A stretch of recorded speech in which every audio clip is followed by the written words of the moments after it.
this video, we'll show you some more examples of how tables can make your life easier. And again, the idea is when you add new data, you probably want your formulas into your charts to update automatically.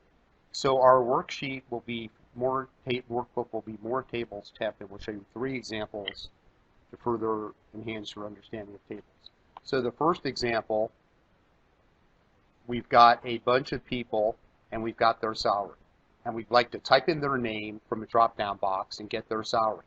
And of course, if we add new people to the list and add their salary, we would like the drop-down box to include the new person and then the lookup function that looks up their salary to work properly. So let's try and figure out how to do this. First, we make this table, including the names and the salary, an Excel table. Control-T. So now that's a table. Okay, now to get a drop-down box, remember data validation. Let's go list. And the source will be right here.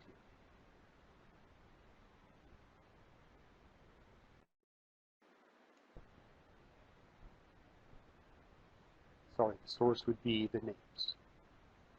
Okay. Now, let's just pick a name from the list. Let's say Jim. Okay. Now I'll do a VLOOKUP false. Okay, Jane's salary. Just read Jane Eyre, fantastic book. Should be required reading in every high school. Okay. So I would say look up Jane in the table 1 range, the second column, her salary. Okay, $700. Okay, let's add a new person here.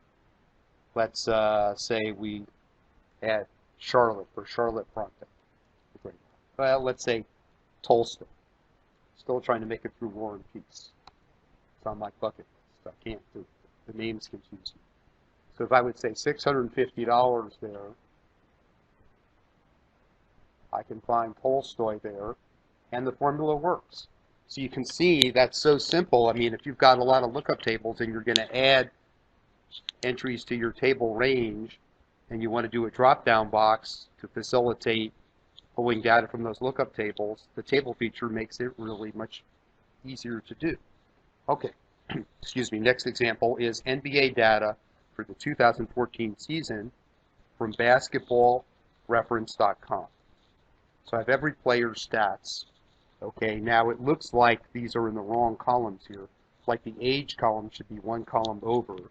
This happens a lot when you download stuff from the internet by copy and paste. So I'd say cut, and let's paste that over to here. And I've got the age, the team. Oh, a position I forgot to copy over. So that's fine. And then I've got the player's name. Okay. So let's suppose I want to figure out how many field goals the players on each team scored and then add a new player to the list. Because during the season, new players occur all the time. And I always wanted to be a player in the NBA. I did score 25 points in an MIT intramural game, but I think at that time, if you could walk, you could score points in an MIT intramural game. Okay.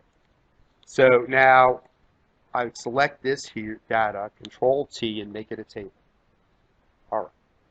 So now I can focus. I'll put a team name, and let's get field goals or column T. Okay, so let's say I put New York Knicks, sorry, and I'll do a sum if. Okay, so the way that works, the range would be the team name. So if the team column, see that says from table 2, the second table I created, in the team column, if that matches the team, then I want to add up column T, which is the field goal column. Okay. So every time there's a Nick in the team column, I'll add up the field goals. So remember, the Knicks scored 2,882 field goals. All right. Now, I always wanted to be in the NBA, so I'm going to add myself to the list. And I was a great Knicks fan growing up. My favorite team, if you go back that far, was Bradley, DeBusschere, Frazier, Dick Barnett, and the captain, Willis Reed. I still remember well that Game 7, Willis walking out in the court and beating the Lakers, hitting 2 shots when he could hardly walk. And Clyde Frazier still looks great. I mean, he was just a joy to watch. And Bill Bradley was my childhood hero. Maybe he'll still be president. Okay, so now If I go down here, I will add myself to the list. Cody Zeller, an Indiana University graduate. He should have won the championship when he was on our team. But I'll add a new row with Wayne Winston. I always wanted to be a point guard. I'd like to be 35. It'd be nice to be 35 your whole life. I think that's a good age. That's a great question to ask at a bar. What age would you like to be for 30 years if you could remain that age? 21, you know nothing. When you're 50, you start falling apart physically. Take my word for it. Okay. And then in column T, we have the field goals. And so let's suppose I scored 500 field goals. Now that 2882 should update. Oh, I didn't put the team there. Sorry. So I'm on the Knicks now. Hopefully I'm helping them. I scored 500 field goals. That updated to 3382 automatically. So any formulas based on this table with count ifs, sum ifs, etc., would update automatically as you add new rows, and during the season, new players would be added to the database. Okay, let's do a final example. Let's look at present values. So you have cash flows on January 16th, let's say 2016, we pay $5,000. And on February 14th, 2018, we get back 4,000. Oops. And March 16th, 2020, get back 3,500. And we're discounting at 20%. So we get the net present value. So okay, so let's put a heading here. Table should have headings. Date, and let's put cash flow. Let's make this a table. Control T, it's a table. So the NPV would be, we use that great XNPV function. David Duchovny and Zillian Anderson would be proud of us. Let's suppose we discount at 20%. The values are here. So that says cash flow column of table 3, and the dates are here. And that would lose money. It would lose $626 after adjusting for the time value of money. But if I would add a new cash flow, let's say it's $3,000. Now I have positive NPV, and I could do an IRR, I believe, X IRR, and the values simply would be here. The dates would be here. I don't think I need a guess. IRR is 22%, and if I would say on 9/12/2025, I get back $1,000.